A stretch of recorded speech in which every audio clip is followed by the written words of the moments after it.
Kasapi, may dinadala ka bang pasanin? Saan ba ako nagkulang?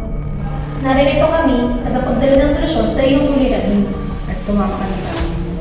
At kami ay ibigay sa iyo ng tunay.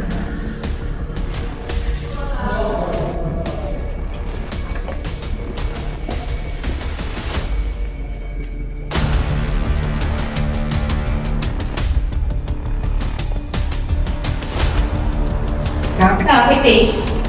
Maligayang pagdating sa inyong lahat. Kayo ay mabubuhay muli. Uulitin ko. Kayo ay isisilang muli. Si Dodon daw.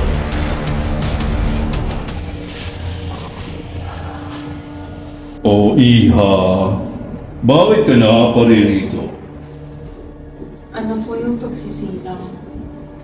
Sa paglilinis, sa sakripisyo, at sa pag-akyat. Ngayong gabi,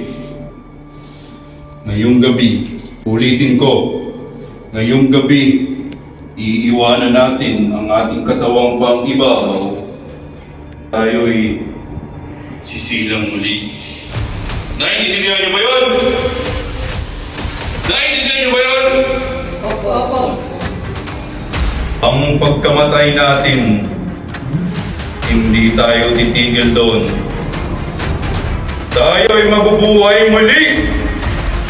At ito ay magiging daan sa atin parang tayo ay maging maluwalhati. Loser Mountain! Ngayon, sundan niyo ako. Hawak ko ang big. Hawak ko ang big.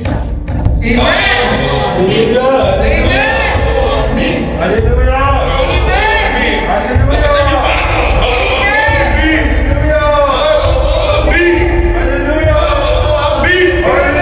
Ito na ang big. Ito magpapalaya sa ating kaluluwa. Tayo na mag-inuman.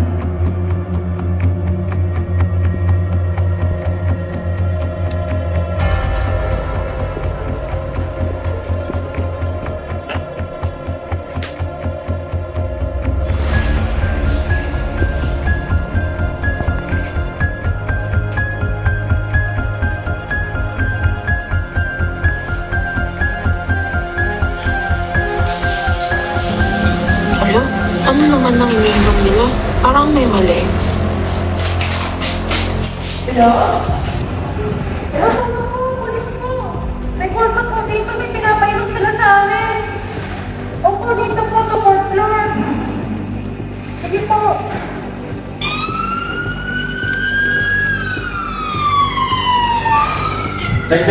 Wala pa na po lalaki.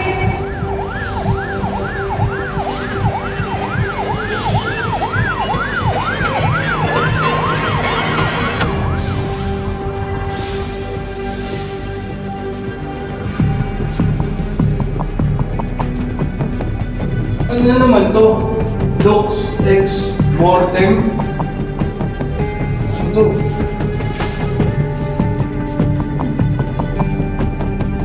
Possible, chemical ingestion. I-check mo kung may buhay pa.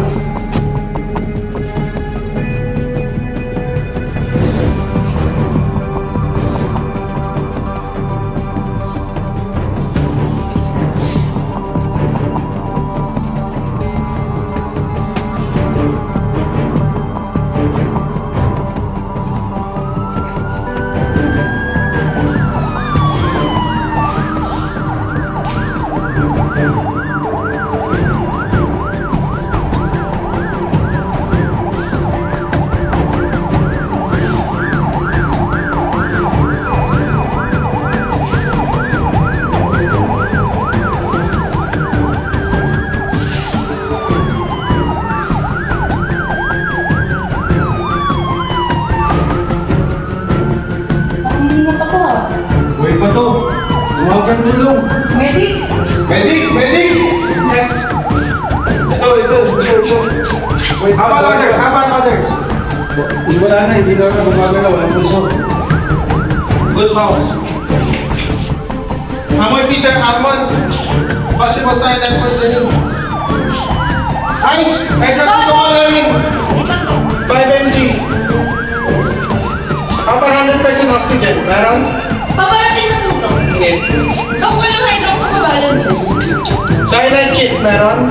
Meron naman sa dok.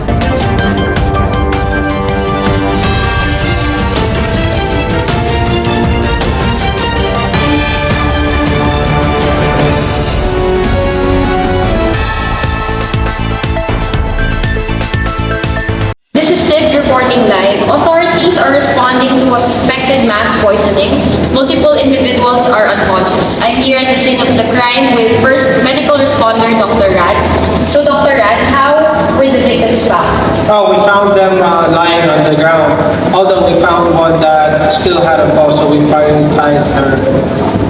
And what was the cause of the incident? Oh, we do suspect it's cyanide poison.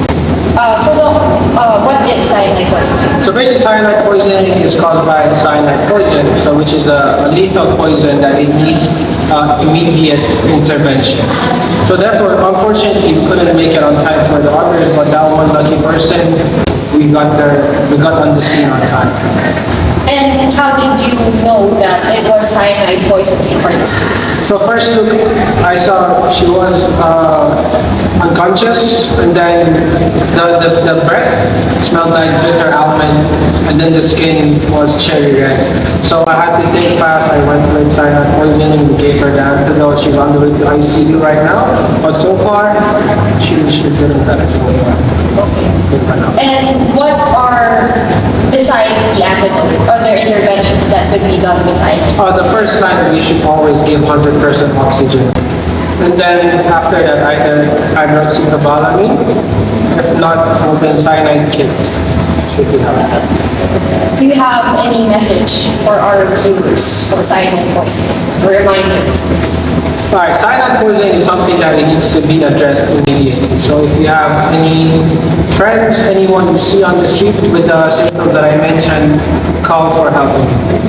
Because it can be safe.